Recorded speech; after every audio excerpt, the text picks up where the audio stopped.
साधकों, कल मैंने अनाहत चक्र के बारे में आपको ज्ञान कराया था, लेकिन आज मैं फिर विस्तार से इस चक्र का ज्ञान आपको करा रहा हूँ।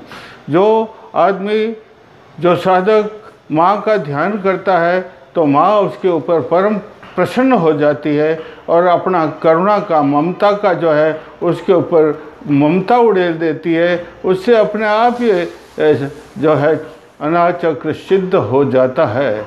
इसके प्रभाव से जब अनाहत चक्र सिद्ध होता है तो इसके प्रभाव से मनुष्य में, साधक में सत्य की भावना जागृत हो जाती है, प्रेम की भावना जागृत हो जाती है और इसमें जो है दया, और मनुष्य साधक दयालु बन जाता है। जो इसकी साधना करता है हृदय कमल की, वो दयालु हो जाता है और बड़ा करुणा कर लोगों के ऊपर करुणागार बन जाता है।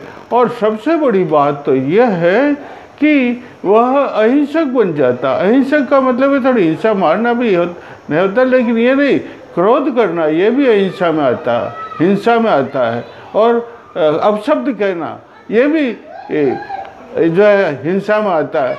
मतलब किसी पर क्रोध नहीं करना चाहिए, किसी पर। और विवेक की ज्ञान, बड़ा विवेक उसमें जो है, बड़ा जो हृदय कमल की साधना करता है, जो वह बड़ा विवेकी बन जाता है और बड़ा विवेकी ज्ञान हो जाता है। इसलिए हे माँ, आप साध को हमेशा उसकी 24 ही घंटा बोले आप उसको कुंडली माँ को रटते रहो, नमस्कार करते रहो, तो माँ तो आपके ऊपर बड़ी प्रसन्न हो जाती है। और कहो, हे माँ तुम ही आकार हो, हे माँ, हे कुंडली माँ तुम ही आकार हो, हे कुंडली माँ तुम ही इकार हो, हे कुंडली माँ तुम ही औकार हो। मकार की मात्रा, हे माँ तुम ही हो, तुम ही मेरी सर्वस्व हो। कहो आप, हे कुंडली माता तुम ही मेरी सर्वस्व हो। इसलिए इस जो है हृदय कमल को जो है आप भेदन कर दीजिए। और फिर माता को कहो कि हे मातेश्वरी, मैं चरण कमल में लौटता हूँ। और एक जोर से जो है देखो उसकी साधना, उसमें एकदम ध्यान कर लो तो क्या होगा कि जो ये संबित का ज्ञान, संबित कमल जो है इस हृदय कमल के अंदर होता है, और उसको ध्यान करने से आपको देवयान मार्ग में जाओ। माँ का जब आप ध्यान करते हो ना, इसमें हृदय कमल में, अनाहत में, जब आप उसमें देवयान में, अरे अनाहत का मतलब जिसकी हद नहीं है। इस हृदय कमल की कोई हद थोड़ी है, विस्तार थोड़ा ही है, विस्तार है, बहुत अनंत विस्तार है हृदय कमल का, इसलिए अनहद भी कहते हैं। और इसका ध्यान आप इसको जोर से जो है यूँ ये सांस खींचो। इससे सांस को खींचने से एक बात और है, इस हृदय कमल के अंदर कूर्म नाम की नाड़ी है। उस कूर्म नाम की नाड़ी का काम ही जो है रक्त को शुद्ध करना। जब आप यूँ और नियंत्रित करना, शुद्ध तो करना, लेकिन ये जो है नियंत्रित भी तो होना चाहिए ना। इसलिए आप यूँ सांस खींचोगे, यूँ सांस खींचने से जब सांस जाएगा अंदर, तो वो हृदय के अंदर जो रक्त है ना, उस रक्त को वो शुद्ध करेगा, बिल्कुल परिशुद्ध कर देगा रक्त। और जब रक्त को परिशुद्ध करेगा तो रक्त से जो है वीर्य बनता है, और वीर्य से ऊर्जा मिलती है, और उसमें ओजस होती है, उसमें तेजस शक्ति होती है। उससे साधक का पूरा मुखमंडल, शरीर दमक उठता है। और माँ के अंदर तो भाई सभी विद्युत जितनी भी है उसका सब तेज तो माँ में ही है। द्वादश सूर्य का तेज भी माँ में है। जब आप उसकी साधना करोगे, हृदय कमल में जब उसका ध्यान करोगे मातेश्वरी कुंडली का, तो वो सब आपको दे देगी और आपका शरीर भी बिल्कुल शुद्ध हो जाएगा, कंचन हो जाएगा। और ये प्राण है भाई, प्राण का स्थान है हृदय कमल में। जो प्राण शुद्ध होता है ना, तो क्या करते हैं, ऐसे आंखें बंद कर लो, आंखें बंद करके मन में विचार करो, ये वायुमंडल है, इस वायुमंडल में शुद्ध जो प्राण शक्ति है, शुद्ध प्राण है, उसका तो अथाह समंदर लहर रहा है। और उस प्राणवायु के अथाह समंदर का कुछ अंश मेरे शरीर में कुछ अंश, यूँ नहीं पूरा, कुछ अंश मेरे शरीर में और कुछ अंश मेरे मन में है। और उस प्राणवायु के कुछ अंश से मेरा शरीर बिल्कुल, वह मेरी मानसिक शक्ति, जो उसका कुछ अंश मेरे शरीर में है ना और कुछ अंश मेरे मन में है ना, वो मेरी मानसिक और शारीरिक शक्ति। आपकी मानसिक शक्ति सशक्त होगी तो आपके आध्यात्मिक ज्ञान भी, ऊर्जा भी सब मिल जाएगा आपको। तो वही मेरी, और उससे मैं वज्र तुल्य मजबूत हो गया। जो मानसिक शक्ति है ना, शारीरिक शक्ति है ना, जो प्राणवायु उसका कुछ अंश अंदर है ना, उससे मैं वज्र के, इंद्र का वज्र होता है, कितना वज्र होता है, उसके समान मेरा शरीर वज्र तुल्य मजबूत हो गया है। और मेरे शरीर के समस्त रोग, जितने भी रोग थे, सारे पूरे शरीर से रोग निकल गया है। ये उसका आप ध्यान कर लो भैया। और इसका एक और है, देखो इधर देखिए आप ध्यान से, मेरे इस चैनल को आप लाइक कीजिए, सब्सक्राइब कीजिए और कमेंट कीजिए। ये जो है कहाँ है, ये अब मैं आपको बता देता हूँ।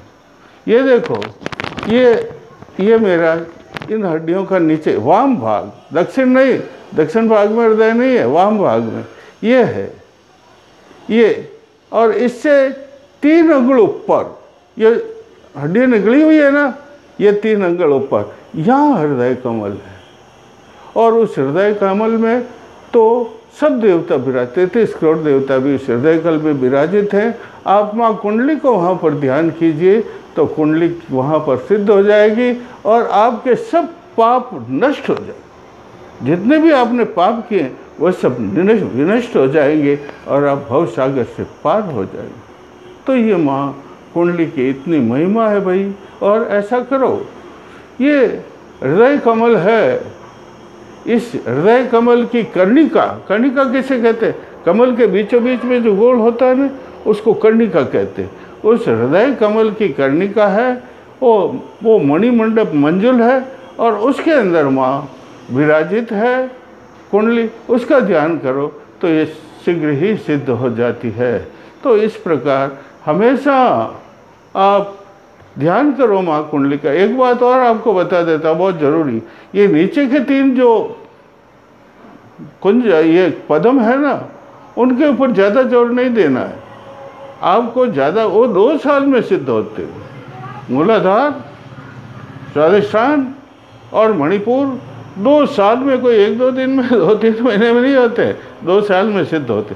लेकिन ये अनाहत, विशुद्ध, ये और इनसे ऊपर ये 2 तो नहीं, ये बड़े मुख्य हैं, आज्ञा चक्र, विशुद्ध और ये तो सिद्ध करने से वे, ये नीचे के भी अपने आप सिद्ध हो जाते हैं। इसलिए इनको सिद्ध करने का और मैं 2-3 आपको बताता तो देखो ऐसे बैठ गए और फिर आप अपना रेचक कीजिए, ये रेचक, फिर आपका पूरक कीजिए, ये पूरक, और फिर आप कंपक लगा दीजिए और फिर जोर से धोखनी लगाइए।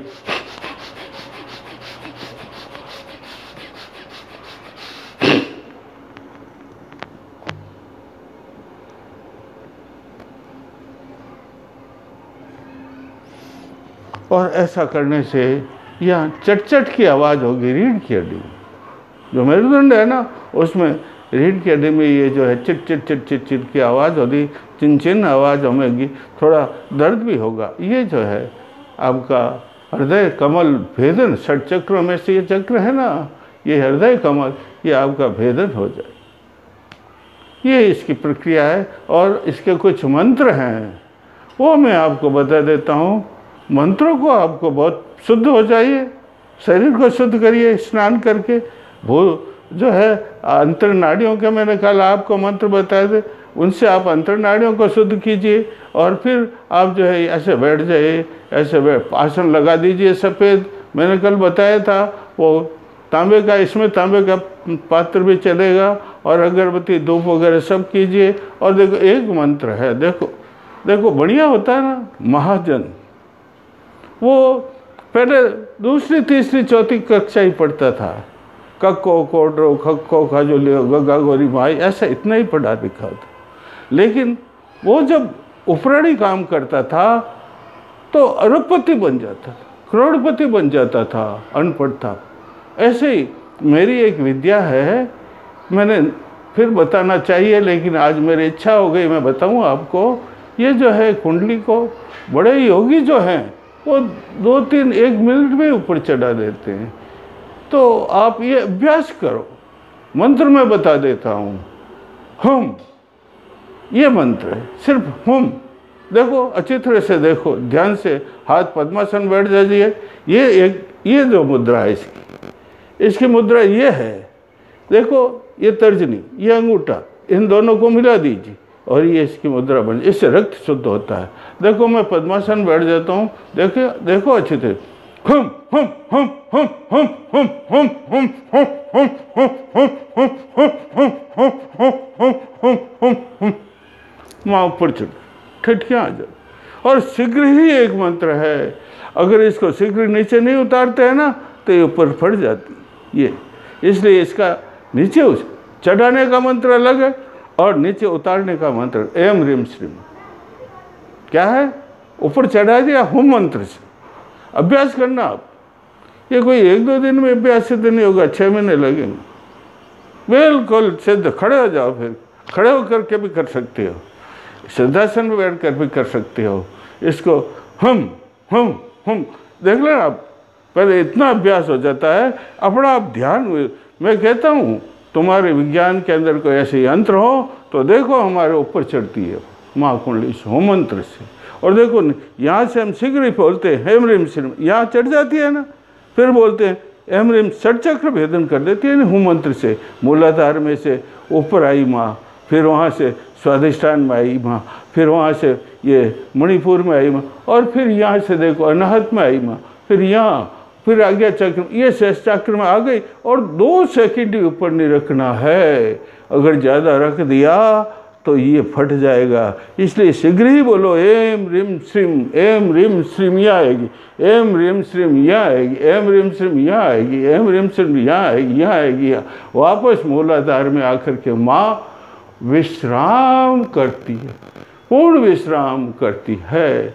ये इसका मंत्र है। और मंत्र वर्णेश्वरम प्रियानंदा पूजयामि नमामि हम पूजयामि। एक और दूसरा मंत्र ये देखो आप अच्छे से, प्रियनंदा, प्रियनंदा वर्णेश्वरम, पहला शब्द है वर्णेश्वरम, दूसरा शब्द है प्रियनंदा, और तीसरा है पूजयामि, पूजयामि। ये 3 शब्द आप याद करिए, रटते रहिए आप 3 शब्द। और एक है ईश्वराय नमः, ईश्वराय नमः। आंखें बंद करना है, बिल्कुल पद्मासन जो जानते हो पद्मासन बैठ जाना, सुखासन में बैठ जाना और आंखें बंद कर लेना और ध्यान माँ का करना, अपने आप माँ प्रकट होती है। और बोलो ईश्वराय। देखो इस चक्र के ईश्वर है, मैंने आपको 5 कलाएँ बताई थी कल।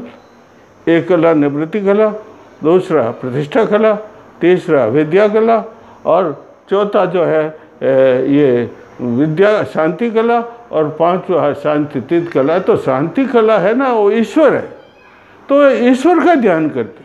किसमें? मंत्र ओम ईश्वराय नमः, ओम ईश्वराय नमः, ओम ईश्वराय नमः, ये इसका मंत्र है। और एक मंत्र और, वो कल मैंने पवन का मंत्र बताया था, वायु का मंत्र, वो तो बहुत, उसको तो आप हमेशा कीजिए, इससे आपका शरीर बिल्कुल हल्का हो जाएगा। क्या मंत्र है देखो, ओम हंस, ओम परम पद तर्पयामि ओम फट, ओम हंस, ओम परम पद तर्पयामि ओम फट, ओम हंस, ओम परम पद तर्पयामि ओम फट। ये है, ये वायु का मंत्र कहलाता। प्राण, मैंने आपको अभी प्राण का ज्ञान करा दिया, प्राण का मंत्र है। इससे शरीर बिल्कुल रुई के समान, जैसे रुई होती है ना, बिल्कुल हल्की होती है, वैसे इसका शरीर हल्का हो जाता। और योगी तो इस मंत्र से इतना 2 फुट अपना सर ऊंचा उठा लेते हैं इससे।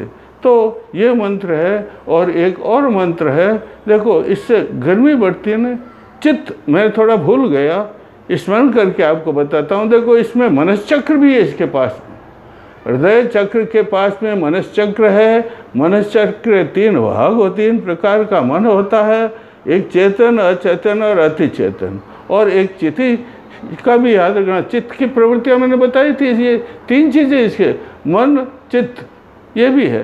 तो चित्त को जो है एक मंत्र है चित्त का, चिति शक्ति, ओम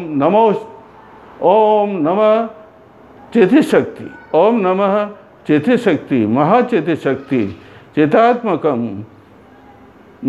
चितात्मकम आराधयामी, चौथा शब्द है आराधयामी, और 5वां शब्द चिति जान, छठा रोगान, 7वां समय समय समय स्वाहा।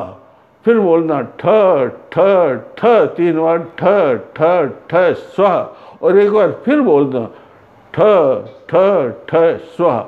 ये चितात्मक चिति, भाई चित्त जिसका उड़ जाता है वो मालूम नहीं पड़ता, हवा कोई आ जाती है चित्त उड़ जाता है। तो ओम चितात्मकम महाचिति चित्ररूपिणी आराध्याम चितजान रोगान, समय समय 3 बार समय बोलना, समय समय समय और स्वाहा। उसके बाद में 3 अक्षर और ठम ठम ठम स्वा, ये ठम ठम स्वा 2 बार बोलना, ठम ठम स्वा, ठम ठम स्वा। फिर बोल देता हूँ, सुनो अच्छी तरह से ध्यान लगा करके सुन लीजिए। और चितात्मकम महाचिति चित्त स्वरूपिणी आराध्यामी चितजान रोगान, समय समय समय ठम ठम ठम स्व, ठम ठम ठम स्व।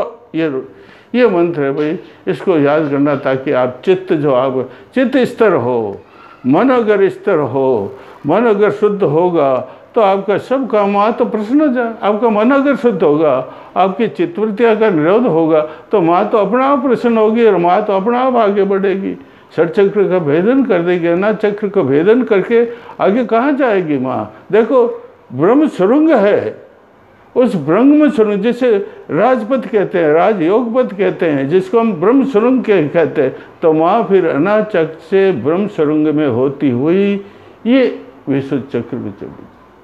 तो ये मैंने आपको, और एक बात और है भाई, आप जो है एक मंत्र छोटा सा और मंत्र है, देखो ऐसे बैठ जाइए, शुद्ध हाथ यहाँ रख दीजिए, ये रखोगे मुद्रा और रखोगे अनाहत चक्र चैतन्य कुरकुर स्वाहा, अनाहत चक्र चैतन्य कुरकुर स्वाहा, अनाहत चक्र चैतन्य कुरकुर स्वाहा, अनाहत चक्र चैतन्य कुरकुर। ये सब क्रिया करने के बाद में ये आप बोल दीजिए, ये मंत्र जब कर लीजिए तो आपका अनाहत चक्र चैतन्य हो जाएगा, जागृत हो जाएगा। और एक और है क्रिया, आप रेचक करते रहिए, भले ही खड़े होकर के, भले ही बैठ करके रेचक करो, आप केवल रेचक करो, हम हम हम हम हम हम हम।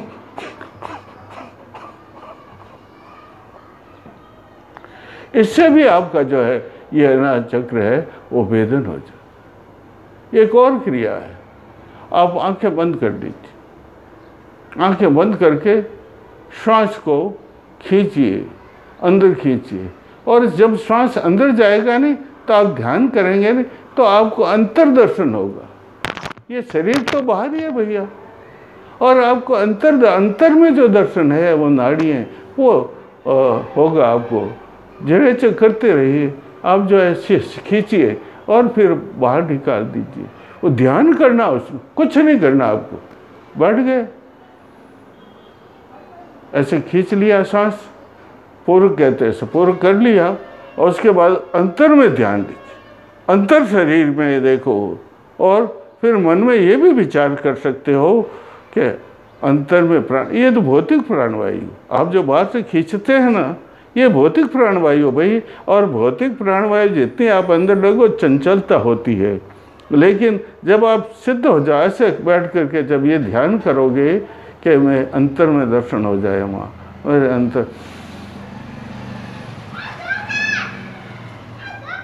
और इसके साथ ये भी करो कि मेरे अंतर में प्राणवायु शुरू हो जाए, अंदर में प्राणवायु। जो समाधि लगाते हैं ना, जो लोग समाधि लगाते हैं वो क्या करते हैं, बिल्कुल प्राणों के वो बाहर के प्राणों में तो बंद हो जाती है, ईड़ा पिंगला में जो प्राण ऊपर निकलती है ना वो तो बंद हो जाती है, लेकिन उनका सुषुम्ना में जो मैंने बताया बिल्कुल सूक्ष्म नाड़ी है, उसके अंदर जो अंदर की सांस जो यहाँ से कहाँ से शुरू होती है, आज्ञा चक्र से। इस आज्ञा चक्र से सांस होती है, इसलिए देख लो अपने सुनते हैं ना पहले कि 1000 साल समाधि में बैठ, वो फिर बाहर की सांस नहीं। वाल्मीकि जी ने आया था, सप्तऋषि आए थे और वाल्मीकि में सप्तऋषि शिकारी था और ठोकने के लिए गया तो क्या कहा, अरे मूर्ख तू जा अपने घर जाकर के पूछ अपने परिवार को, पत्नी को, भाई बंधु माँ को कि ये जो पाप मैं कर रहा हूँ वो मुझे लगेगा तुझे लगेगा। तो दौड़ा दौड़ा गया तो सब ने कहा अरे हम तो मौज करने के लिए पैदा हुए हैं, ये तो पाप तेरे। वापस दौड़ा दौड़ा सप्तऋषि के ऊपर चरणों में गिरा और फिर उन्होंने कहा राम राम जप। ऐसे सब मैं जो आपको विधि बताता हूँ वो विधि बता दी, बस बैठ जाओ, अंतर्दर्शन करो, चक्षु बंद कर दो, अंदर चक्षु उससे देखो शरीर को, और बैठ गए। 1000 वर्ष तक तपस्या किससे की, उसकी अंतर चेतना चालू रही। मरा थोड़े ही, मृत थोड़े ही होते हैं, वो अंतर चेतना है ना वो चालू रहती है। अंतर प्राण है नहीं, प्राण में जो यहाँ से निकलते हैं, कहाँ से, यहाँ से निकल जाते हैं अंदर, वो चेतन से। तो इस प्रकार जो माँ की कृपा उससे फिर ये चक्र ने ये मंत्र बोल देते आप, फिर माँ के चरणों में लेटे मानसिक रूप से, हे माँ, हे माँ चिति शक्ति। चिति शक्ति भी इसे कहते हैं, ब्रह्म शक्ति भी इसे कहते हैं, शक्ति भी इसे कहते हैं, माँ माया भी इसे कहते हैं कुंडली को। हे माँ मैं तेरे चरण कमलों में लौटता हूँ, हे माँ मुझ पर कृपा कर दे, निमातेश्वरी माँ मेरे पर कृपा कर दे, मेरे को सिद्ध पुरुष बना दे, ये अनाहत चक्र जागृत कर दे। तो माँ फिर क्या करती है, ये सुरंग है पास में, मैंने आपको बताया नहीं, सुषुम्ना, ये सुषुम्ना इसको ब्रह्म सुरंग भी कहते हैं। फिर माँ ब्रह्म सुरंग के अंदर होती हुई आगे के चक्र में जाती है। बहुत ही कुंडली मातेश्वरी नमस्कार।